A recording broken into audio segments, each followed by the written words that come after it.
আসসালামু আলাইকুম এভরিওয়ান, আশা করি সবাই ভালো আছেন। সৌদি থেকে সাইনার ভিসার রিকোয়ারমেন্ট সম্পর্কে অনেকে জানতে চাচ্ছেন, বা সৌদি থেকে সাইনার ভিসা কিভাবে পাবেন, কি কি ডকুমেন্টস লাগে এখানে। তো প্রথমত হচ্ছে সৌদি থেকে আপনি যদি সাইনার ভিসা নিতে চান, এখানে সাইনা থেকে একটা ইনভিটেশন লাগে। ইনভিটেশনটা হচ্ছে এটা, ঠিক আছে। এটা হচ্ছে সাইনার ইনভিটেশন। এই ইনভিটেশনটা আপনাকে সাইনার যে কোম্পানিতে আপনি যাবেন প্রোডাক্ট ইম্পোর্ট করার জন্য বা কোনো কাজে যাবেন, মূলত সৌদি আরবের কেসে ওরা বাংলাদেশিদের বা বিজনেস ভিসা দেয়, কোনো ট্যুরিস্ট ভিসা না। তো এই কারণে ওরা ওখানের কোম্পানির ইনভিটেশন লেটার এটা চায়, আর সাথে আপনাকে যে কোম্পানিতে আছে ওখানের ওদের মিনিস্টারি আর কি অনলাইন চেম্বার থেকে আপনারা এরকম একটা লেটার লিখে দিব, ঠিক আছে।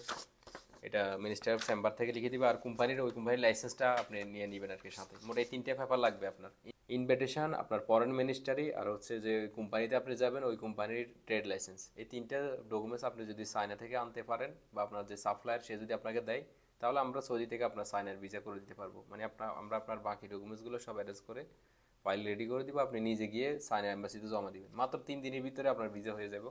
2 থেকে 3 দিন এরকম লাগে। তো এত জামালার থেকে আমি সবাই সাজেস্ট করবো আপনারা বাংলাদেশ থেকে করেন, তাও আরো ভালো হবে। বাংলাদেশ থেকে ট্যুরিস্ট ভিসা হয় সাইনার। তো আপনার যদি সুযোগ থাকে তাহলে আপনি বাংলাদেশ থেকে করেন, আর যদি আপনার সাইনা থেকে ইনভিটেশন আনার সুযোগ থাকে তাহলে আপনি সৌদি থেকে করতে পারেন, কোনো সমস্যা নেই। তো সবাই ভালো থাকবেন। আল্লাহ হাফেজ।